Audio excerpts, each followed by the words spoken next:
नमस्कार, आप देख रहे हैं खबरें अभी तक और मैं आपके साथ मुमताज खान और मैं हाजिर हूं हमेशा की तरह अपना बेहद खास कार्यक्रम अधिकारी लेकर आपके दरमियान। आज एक बार फिर आपकी मुलाकात एक ऐसे शानदार और बेहतरीन अधिकारी से कराएंगे जिन्होंने अपनी जिम्मेदारियां अदा करने के इस सफर में बेशुमार उतार चढ़ाव देखने के बावजूद जिंदगी के लिए अपनी जिंदा दिल नजरिए को बनाए रखा, बरकरार रखा। इन अधिकारी की और क्या खासियत हैं और क्या खूबियां हैं और यहाँ तक का सफर उनका कैसा रहा है, वो कैसे युवाओं के लिए आज प्रेरणा बने हुए हैं, ये आपको उन्हीं की ज़बानी सुनवाएंगे। तो बिना कोई वक्त ज़ाया किए आपकी मुलाकात कराते हैं आज के हमारे खास मेहमान से, जनाब कमलदीप गोयल साहब।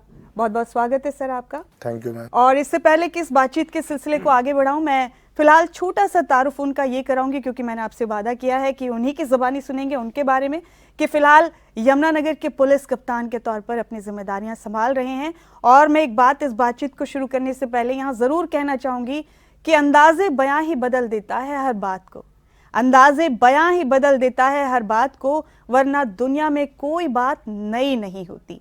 मैंने ये क्यों कहा है, जैसे जैसे बातचीत करेंगे कमलदीप साहब से आपको ये समझ में आता चला जाएगा। गोयल साहब, यहाँ तक का सफ़र एक अधिकारी के तौर पे आज आपने ख़ुद को एक रोल मॉडल के तौर पे इस्टेब्लिश कर लिया है, आप यूथ आइकन हैं, लेकिन ख़ुद कमलदीप गोयल साहब अपने बारे में किस तरह बताएंगे? एक आम शख्स से एक आईपीएस अधिकारी तक का सफ़र आप अपनी ज़बानी कैसे बताएंगे? पुलिस में मेरा जो सफ़र है अब लगभग 20 साल का हो चुका है।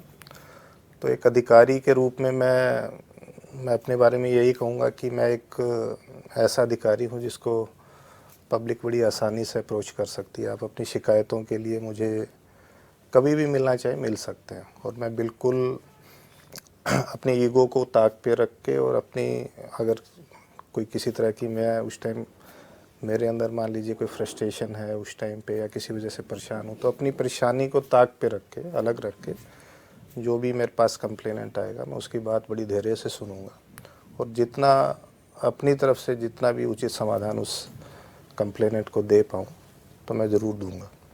दूसरा, मैं कोशिश करता हूँ कि जो भी भगवान ने मुझे ये काम दिया है तो मैं जितना संभव हो सके उसके साथ न्याय कर पाऊँ और कानून व्यवस्था को बनाए रखने में पब्लिक की जो उम्मीदें हैं उन पे कायम रखने का जितना संभव हो सके मैं अपने तरफ से पूरा प्रयास करता हूँ। जी, जब हम आपसे बातचीत करने आए, एक बाकायदा एक इंटरव्यू हमें आपका करना था क्योंकि हम बताते हैं अपने युवाओं को कि एक आइकॉन जब एक अधिकारी बनते हैं तो उस सफ़र में कितनी मुश्किलात भी आती हैं, दुश्वार भी होता है। और मैंने देखी आपकी डीलिंग लोगों के साथ कि आपका पेशेंस लेवल बहुत हाई है, आपकी बातें लोगों को टच करती हैं और आप बहुत इजी टू एक्सेस हैं लोगों के लिए। और आम तौर पर एक परसेप्शन होता है लोगों के जहन में कि आप इतने बड़े अधिकारी से मिलने जा रहे हैं तो पता नहीं बात भी ठीक से होगी या नहीं, लेकिन आपने जिस बेहतरीन अंदाज में एड्रेस किया, मुझे लगता है कि अब व्यूवर्स भी हमारे समझ रहे होंगे कि मैंने शुरुआत में आपके लिए वो 2 अल्फाज क्यों कहे। बहुत जिज्ञासा है लोगों को ये जानने की गोयल साहब कि आप कहाँ से ताल्लुक़ रखते हैं? मैं मूलतः फतेहाबाद डिस्ट्रिक्ट है हरियाणा में, वहाँ पे एक छोटा सा टाउन है भूना करके, तो मैं वहाँ का रहने वाला हूँ। मेरा परिवार आज भी वहीं रहता है, मेरे माता पिता वहीं रहते हैं, मेरे बड़े भाई और उसका परिवार सब वहीं भूना में ही रहते हैं। तो मेरी जो प्रारंभिक शिक्षा है अप टू मैट्रिक वो भी भूना के स्कूल में ही हुई है। उसके बाद फिर मैं अपनी हायर स्टडीज़ के लिए हिसार आ गया, वहाँ डीएन कॉलेज है हिसार, उस ज़माने में बड़ा फेमस होता था जी। तो वहाँ पे मैंने अपनी ग्रेजुएशन की, बीएससी की मैंने मेडिकल में, फिर मैंने एमएससी की बायोकेमिस्ट्री में कुरुक्षेत्र यूनिवर्सिटी से। तो उसके बाद फिर दिमाग में ये आ गया कि ऑफिसर बनना है, एडमिनिस्ट्रेटिव सर्विसेज में जाना है, तो तैयारी शुरू कर दी। हालांकि जो मेरी एजुकेशन बैकग्राउंड है उसमें जो मेरे और क्लासमेट्स थे वो सब किसी ने एडमिनिस्ट्रेटिव सर्विसेज में जाने का नहीं सोचा था, वो अपना टीचर बनना, लेक्चरर बनना या फर्दर रिसर्च में जाना, इस तरह के सबके एम्स थे। बट मैंने उसी समय एमएससी के टाइम में सोच लिया था कि मैंने तैयारी करनी है। तो उसके बाद मैंने अपनी तैयारी शुरू की, फिर 1 साल मैं हिसार में रहा अपनी तैयारी के सिलसिले में। फिर मैंने पंजाब यूनिवर्सिटी चंडीगढ़ में लॉ में एडमिशन ले लिया क्योंकि चंडीगढ़ एक उस समय ये माना जाता था कि अच्छा स्थान है जहाँ पे, और पंजाब यूनिवर्सिटी पर्टिकुलरली, कि वहाँ रह के आप अच्छी तैयारी कर सकते हो। काफ़ी कोचिंग इंस्टीट्यूट्स चंडीगढ़ में उस टाइम आ गए थे और काफ़ी बच्चे वहाँ तैयारी कर रहे थे, तो अच्छा माहौल आप कह सकते हो वहाँ था। तो वहाँ मैंने लॉ में एडमिशन ले लिया और साथ के साथ मेरी लॉ भी कंप्लीट होगी तैयारी के दौरान, और फिर अल्टीमेटली मैं हरियाणा में डीएसपी 2004 में भर्ती हुआ। 2004 में? हाँ, हरियाणा पब्लिक सर्विस कमीशन जो एग्ज़ाम कंडक्ट करती है, तो उस एग्ज़ाम के थ्रू मैं 2004 में मैंने डीएसपी के तौर पे ज्वाइन किया। फिर लगभग 10 साल मैं डीएसपी के रैंक में अलग अलग स्थानों पर तैनात रहा। इस दौरान 3 साल मैंने चंडीगढ़ प्रशासन में भी अपनी सेवाएं दी है। फिर 2014 में सरकार ने मुझे एडिशनल एसपी के रैंक पे प्रमोट कर दिया। तब से लगातार मैं अब तक एसपी रैंक में अपनी सेवाएं दे रहा हूं। तो इस दौरान आईपीएस में भी मेरा इंडक्शन हुआ, तो केंद्र सरकार, गृह मंत्रालय, केंद्र सरकार ने 2014 का बैच मुझे अलॉट किया। तो अब 20 साल से ज़्यादा की मेरी पुलिस विभाग में नौकरी हो गई है। तो आपने बात की कि चैलेंज, देखिए इस तरह के जो सर्विसेज है, ये मैं तो ये कहूँगा कि किसी भी सरकारी नौकरी में आने के लिए आज के टाइम में आपको बहुत मेहनत करनी पड़ती है। और पर्टिकुलरली जो इस तरह के रैंक्स है, जब आप यूपीएससी के एग्ज़ाम की तैयारी करते हैं या स्टेट सिविल सर्विसेज के एग्ज़ाम की तैयारी करते हैं, तो वो उसके लिए बहुत मेहनत और पेशेंस की ज़रूरत होती है। कई बार जो यूथ है वो हमें देखते हैं, हमारी बाहरी चकाचौंध को देखते हैं, ये मतलब आप देखिए गाड़ी है, उस पे आगे झंडा लगा हुआ है, अधिकारी के साथ एक शानदार प्रोटोकॉल गनमैन चल रहे हैं, तो सबको लगता होगा कि ये बड़ा आसान है। ये ऐसा नहीं है, इसके लिए बहुत मेहनत करनी पड़ती है, बहुत पेशेंस रखना पड़ता है, तो तब जाके आप एक अधिकारी बन पाते हैं जी। तो युवाओं से मैं कहूँगा कि अगर वाकई आपको ऑफिसर बनना है तो आपको मेंटली प्रिपेयर होना पड़ेगा, हार्ड वर्क के लिए भी, और ये भी मानना पड़ेगा कि सफलता कई बार पहले प्रयास में नहीं मिलती। तो आपके अंदर वो धैर्य भी होना चाहिए, लगातार मेहनत करने का, पेशेंस रखने का, और अपने आपका जो एफर्ट है उसमें फेथ रखने का। तो पेशेंस अगर आप में है तो आप डेफिनेटली सक्सीड कर जाओ। बिल्कुल, एक बेहतरीन मैसेज देश के युवाओं को यहाँ से गया है, वो ये कि ये प्रोटोकॉल, ये चमक धमक और ये शानदार तरीका ज़िंदगी जीने का एक अधिकारी के तौर पर, ये हरगिज़ आसान नहीं होता। ठीक कहा आपने कि तुमने मेरे सर पर ताज तो सजा देख लिया, लेकिन तुमने मेरा कांटों भरा बिस्तर नहीं देखा। वो देखना लाजमी है, तब यहाँ तक के सफ़र को तय करने का मज़ा ही कुछ अलग है। अब्दुल साहब, आपने जब एजुकेशन हासिल की और जब आपको एक ओहदा, एक डेजिग्नेशन पुलिस महकमे में मिल गया, उसके बाद भी आपका ये सफ़र जारी रहा। फिर 2014 से आप आईपीएस में इंडक्शन आपका हो गया केंद्र सरकार की तरफ से। अब ये बताइए कि जो ये यहाँ तक का सफ़र था, कौन से ऐसे मुश्किल पड़ाव थे जिनसे कभी ये लगा कि ये वाकई बहुत मुश्किल है, लेकिन सेम टाइम पे आपकी डेडिकेशन भी काम कर रही थी कि मुश्किल तो है लेकिन नामुमकिन नहीं है? नौकरी में आने से पहले की बात कर रहे हैं आप? अब पहले से जब आपने ये सफ़र शुरू किया तब?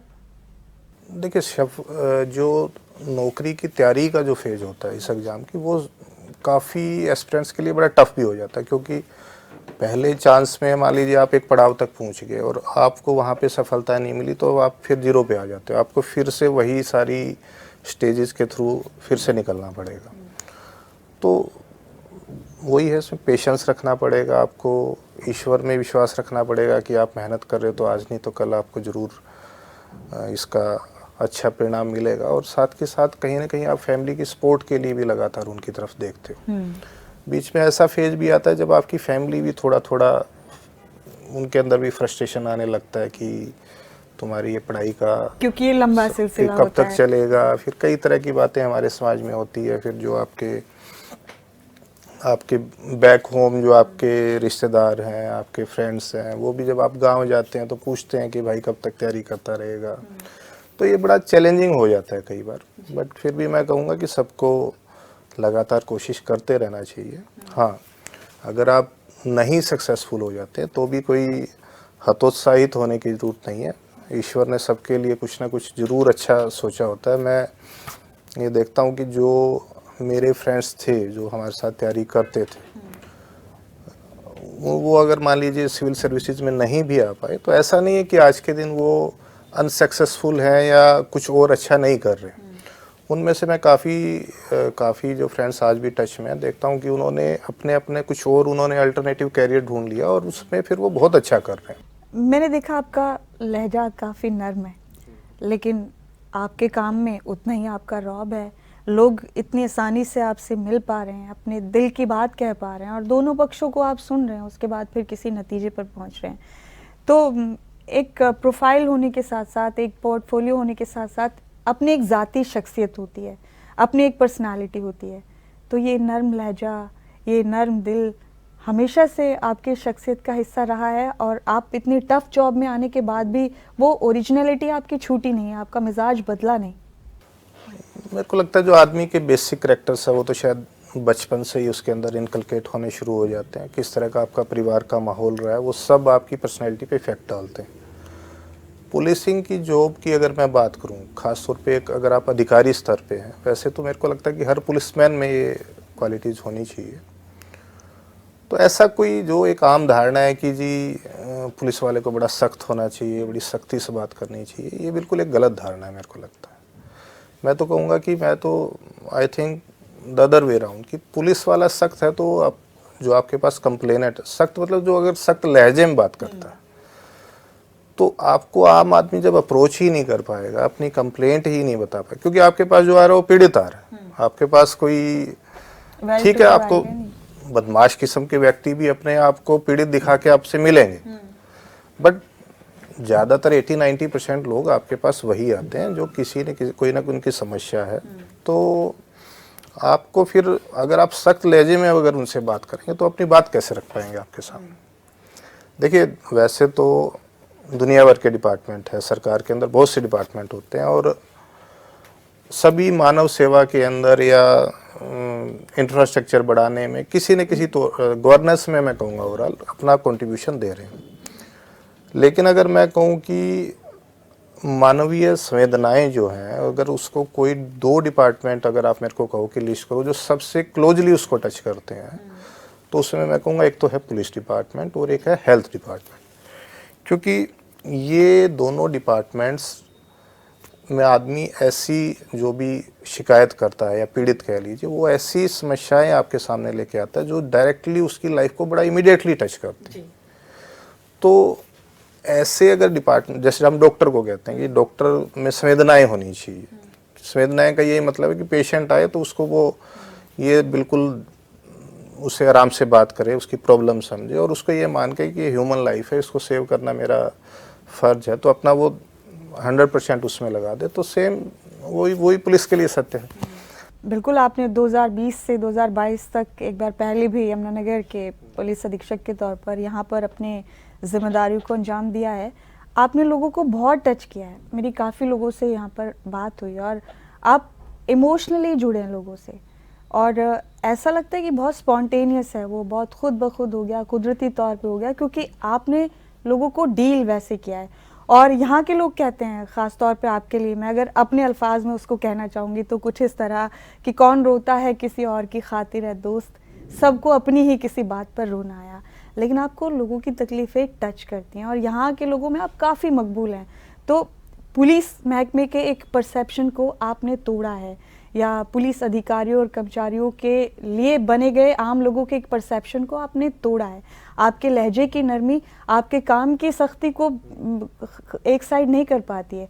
अपने काम में, अपने जस्टिस करने के तरीके में आप वही सख्त और रौबदार हैं, लेकिन आपके लहजे की नरमी ने आपकी शख्सियत को बहुत निखारा है। लोग बहुत पसंद करते हैं आपको।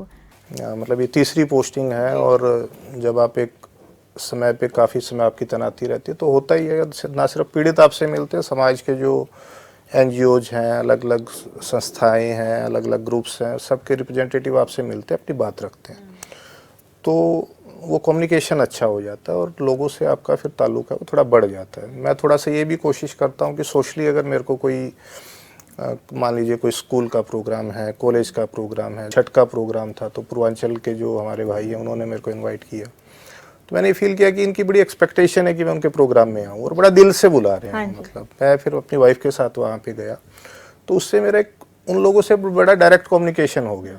जिस इलाके में वो रह रहे हैं वहाँ पे कुछ समस्याएं हैं जिनका रिलेशन डायरेक्टली पुलिसिंग से है, वहाँ पे ड्रग एब्यूज़ की भी प्रॉब्लम है, वहाँ के बच्चे क्राइम की तरफ भी आ रहे हैं। तो अब मैं अगर वहाँ जाके ये मैसेज देना चाहूँ कि आपके अपने बच्चों को अब आपने उनकी काउंसलिंग वो करनी है, उनको सुनेंगे एजुकेट आपकी करना, बात। तो मेरी बात सुनेंगे, जी। क्योंकि मैं उनके प्रोग्राम में गया इसलिए और मैंने उन्होंने बड़ा आपसे दिल से ये मेरे को सवाल बुलाया था। पूछा तो कि मैं ये जो कोशिश करता हूँ कि अगर जब भी समय मिले, जब पब्लिक डीलिंग का मेरा टाइम है उस टाइम को तो मैं डिस्टर्ब नहीं करता।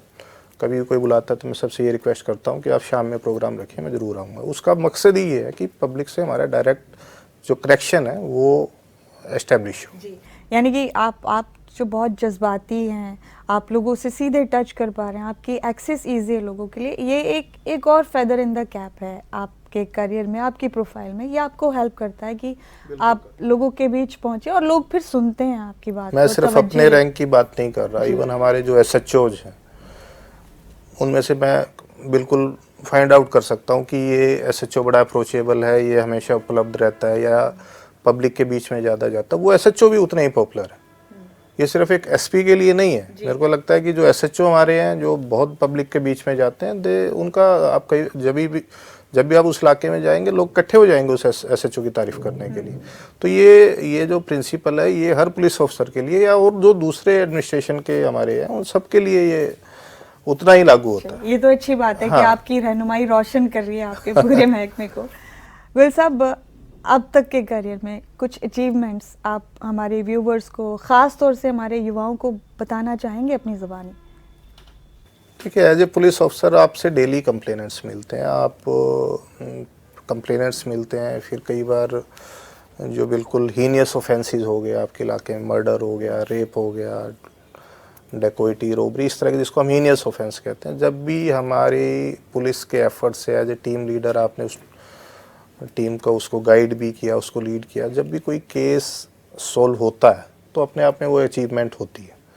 तो ऐसा चिन्हित करना कि कोई ख़ास अचीवमेंट्स थोड़ा सा हमारे लिए मुश्किल हो जाता है। बट आप ये देखिए कि डे टू डे लोगों की समस्याएं सुनना, उनका समाधान करना, ये अपने आप में एक रेगुलर सोर्स ऑफ सेटिस्फेक्शन आपके लिए रहता है।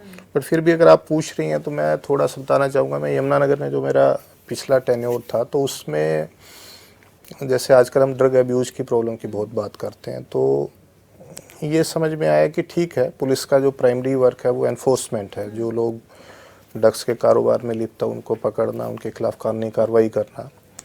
बट मन में एक विचार आया था उस समय कि जो बच्चे ड्रग अब्यूज़ का शिकार हो गए हैं, जो विक्टिम बन गए हैं, ड्रग्स लेने की आदत जिनको पड़ गई, उनका शायद कोई कसूर नहीं है, क्योंकि वो अब फिजिकली, मेंटली इस तरह से एक तरह से उन अपने आप को मतलब स्कम्ब कर गए उस सिचुएशन में कि वो अब ना ले तो सस्टेन उनको दिक्कत आती है, शारीरिक भी और मानसिक भी। तो फिर दूसरा, अगर आपने इस प्रॉब्लम को ख़त्म करना है तो कहीं ना कहीं इन विक्टिम्स को आपको करेक्ट करना पड़ेगा, उनको मोटिवेट करके उनको ठीक करना पड़ेगा। तो जब डिमांड मटेरियल की कम होगी तो सप्लाई ऑटोमेटिकली थोड़ी कम हो जाएगी। तो मैंने उसमें एक प्रयास किया था, कई दिन तो मैं सोचता रहा कि कैसे करें। मतलब इसका एक ही सोल्यूशन नज़र आता है कि आप आइडेंटिफाई करिए कि ड्रग एब्यूज़ के विक्टिम्स है कितने। अदरवाइज़ तो एक हवा में बात है कि जी हज़ारों हैं, 2000 है, 5000 है, तो आप उनको काउंट करने की कोशिश करिए, उनके घर घर जाके एक बार सर्वे करने की कोशिश करिए कितने। अब वो काम पुलिस के लिए जितनी हमारी मैन पावर होती है बड़ा चैलेंजिंग था।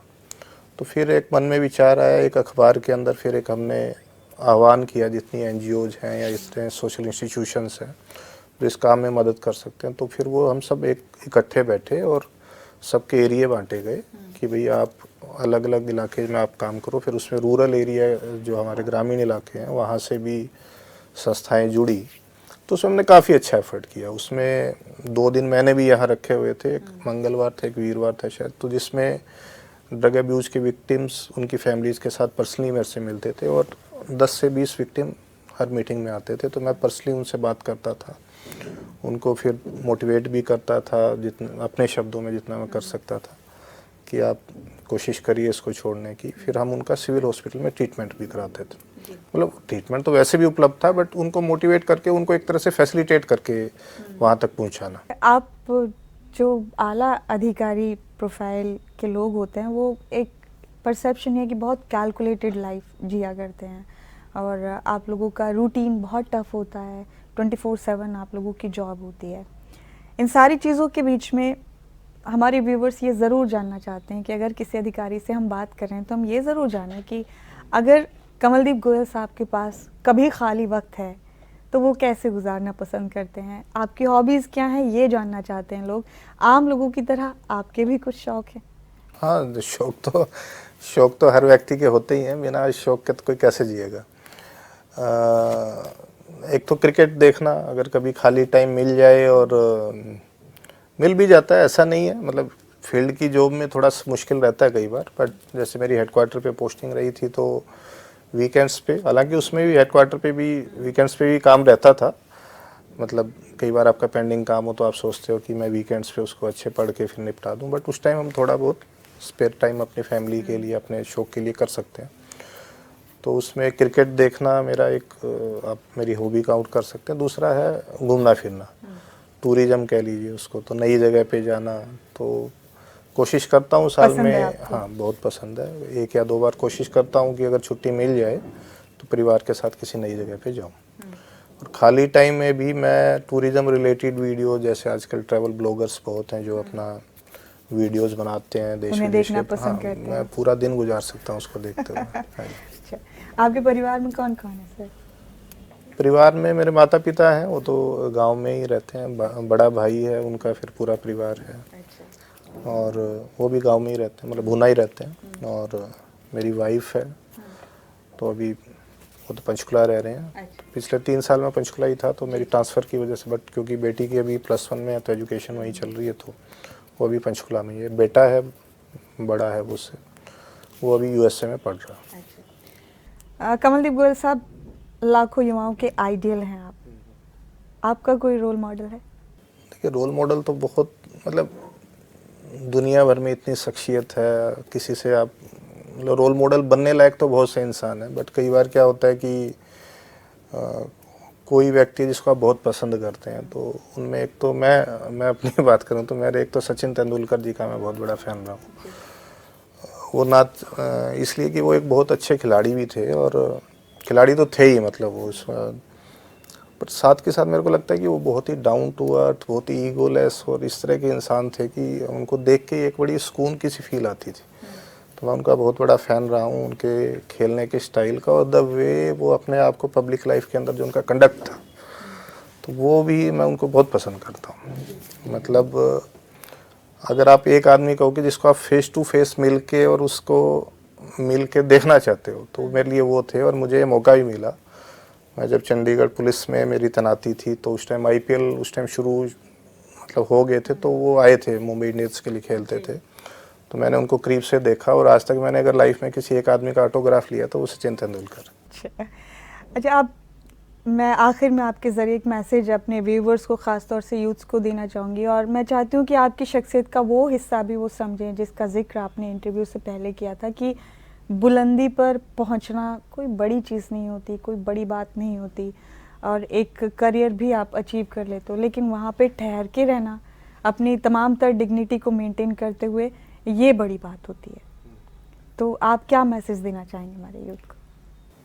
देखिए, जो युवा हैं जो ये सोच रहे हैं कि मैं एडमिनिस्ट्रेटिव सर्विसेज में जाऊं, तो कृपया करके सिर्फ बाहरी चकाचौंध देख के या ये सोच के कि ये ऑफिसर्स की तो बड़ी लग्जरी लाइफ होती है और ये पता नहीं अपनी लाइफ को कितना एंजॉय कर रहे होंगे, तो इस तरह की सोच रख के आप प्लीज़ प्रिपरेशन ना करें, क्योंकि जॉब में आने के बाद भी चैलेंजेस बहुत हैं, सेंस ऑफ रिस्पॉन्सिबिलिटी भी बहुत ज़्यादा होती है, और वो इतना आसान नहीं होता है।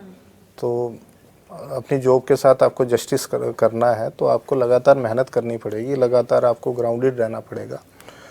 तो भारी चकाचौंध से प्रभावित होकर इस क्षेत्र में बिल्कुल ना आइए। हाँ, अगर आप सोचते हैं कि मैं वाकई कोई कंट्रीब्यूशन करना चाहता हूँ, तो आप ज़रूर आइए।